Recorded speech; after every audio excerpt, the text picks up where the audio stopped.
Welcome to Scout's Eye. I'm Bobby Belt. He is Bryan Broaddus, former Super Bowl winning NFL scout. And today, Bryan Broaddus is here to give you his pre-draft evaluation of Trey Lance, the newest Dallas Cowboys quarterback, picked third overall in the 2021 draft. It's just 2 years later now, and he is a Dallas Cowboy. The San Francisco 49ers make the trade last Friday. Dallas sends a fourth-round pick in the 24 draft to the 49ers for Lance.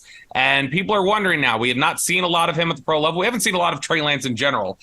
He's thrown fewer than 500 career passes between high school, the NFL, and college. And, it at times looks like it. The inexperience looks like it at times on tape. But this is a guy with sky-high traits, big player, a super athletic player, a guy with a great arm. You hear stuff, I'm sure you'll talk about it here in a sec. You just hear rave reviews about the work ethic and the study. But Bryan, when he was coming out of North Dakota State, what did your evaluation of Trey Lance look like? Yeah, it's thanks for letting me go back and check my notes on this one, Bobby. This is a lot of fun.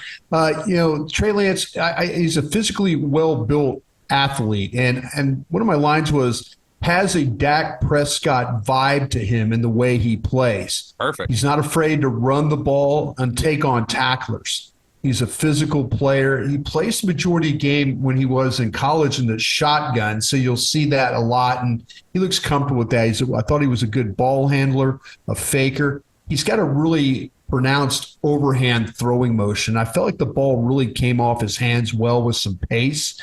There's no question of his ability to make all the throws. I mean, sometimes you don't know where they're going to go, but he still has that arm strength, the arm power and stuff like that.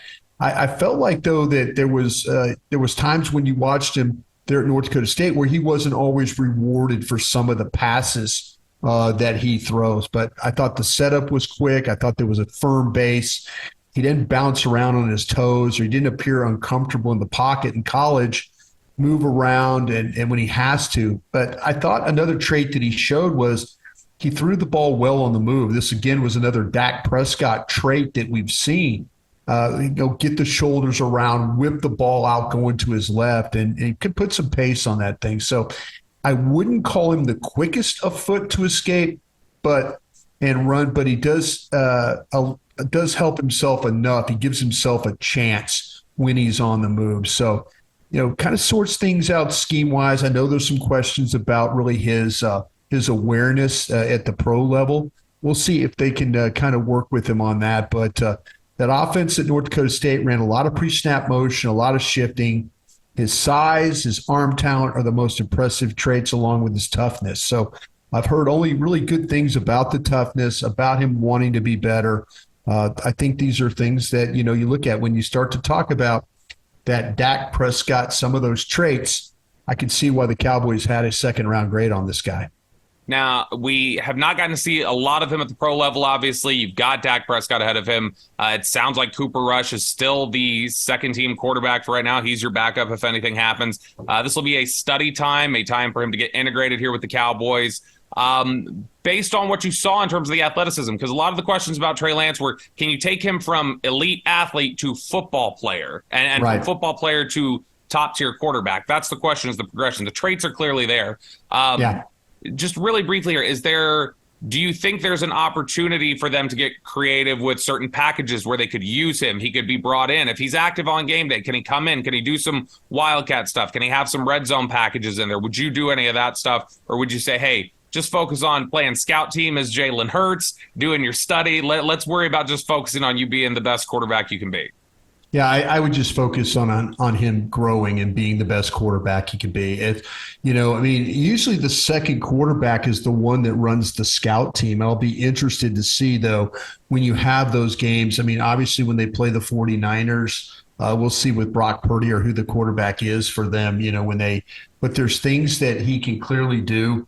And mimic what the Eagles do with the read option, things like that. So we'll see how much actual work that he does get, but it'd be an opportunity for him to heal up, to get his confidence back, to learn. And, if they do come up with some creative ways to get him involved, I'm sure we'll see him or start to hear about him. But to me, this is all about the year one with the Cowboys of just coming in, trying to get himself acclimated to what's going on, learn the offense. I've heard he's a really smart guy. So that should not be a problem at all for him to learn the offense and, maybe make this more about 2024 than 2023. But, if something happens to Dak, it's, God forbid, but there's been times where he's missed some games. And if that's the case, then that accelerates even faster now with him becoming the backup behind Cooper Rush. Never a dull moment here with the Dallas Cowboys. And you never see impromptu press conferences about acquiring a third-string quarterback. I'm sure Arizona was not doing press conferences for their Josh Dobbs trade this week, Bryan. But that's such is the life of covering the Dallas Cowboys. You can follow Bryan Broaddus on Twitter at Bryan Broaddus. Bryan, we appreciate you so much. Thank you, man. Thank you, Bobby.